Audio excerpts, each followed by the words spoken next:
Ay, hello guys. Good afternoon. Welcome to my channel, General Vlog po.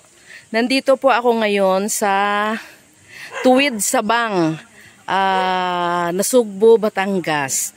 Ito po si Paloma, yung kalabaw na nanganak po ng 2 ulo. Kaso namatay po na ang anak ni Paloma. Ayan po siya. Ang init-init naman yata po. O yun si Paloma, naiinitan. Ayan po. Ayan pala si Paloma ang pangalan. Kaya yung may-ari po tinatanong ko, sabi ko sino po yan ang pangalan. Ay siya pala yung... Kailan lang po nanganak si Paloma?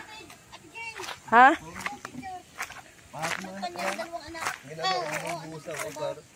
Ha? Sandali lang po, kukunan ko. Nandito po yung 2 anak ni Paloma. Kailan lang po nanganak si Paloma? Kahapon lang ng hapon. Ay, kahapon lang. Ay, kahapon lang po ng hapon siya nanganak. Si Paloma. Yan, namin sa Jessica. Opo. Ay, ano natin po.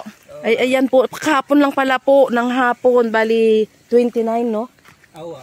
29, March 29, 2024. Nanganak po si Paloma. Ayan po. Ayaw ko po lumapit kay Paloma kasi naawa po ako. Baka ako isungayin. Kami ang anak po niya na ibaon. Binaon nyo po. Ito po yung picture. Nanganganay ho. Saan po yung picture ni Paloma? Nanganganay. Ito po yung, Nanganganay. Ay, ayan po yung picture ni... nung anak. Ayan po yung picture ni Paloma na 2 ang ulo. Kahapon lang po. Sayang ano po? Oo. Ano? Ay, wala pong may pumunta at mabuti na lang po ako ay nakapunta dito. Ito po yung kay Paloma na anak. Ayun. Ipaparating po natin ito kay Jessica. Sige po. Sige, bye-bye. Hanapin po natin yung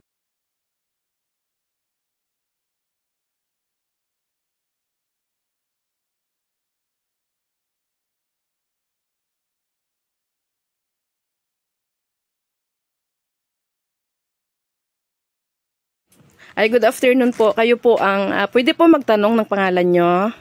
Nestor Casilian po. Si Nestor Casilian. Siya po yung may-ari kay Paloma na nanganak po kahapon ng 2 ulo. Ayan po yung anak niya, si Arnel Casilian. Ayan. Ipaparating po natin ito kay Jessica Soho. Baka po mapuntahan po kayo dito. Sige Pagka po. po kami pupuntahan dyan po sa may Sitio CDCP, Banilad. Kasi anuhin po kayo ng, siyempre, sige, basta po, opo. Sige po, okay, sige, bye-bye. Salamat po. Okay.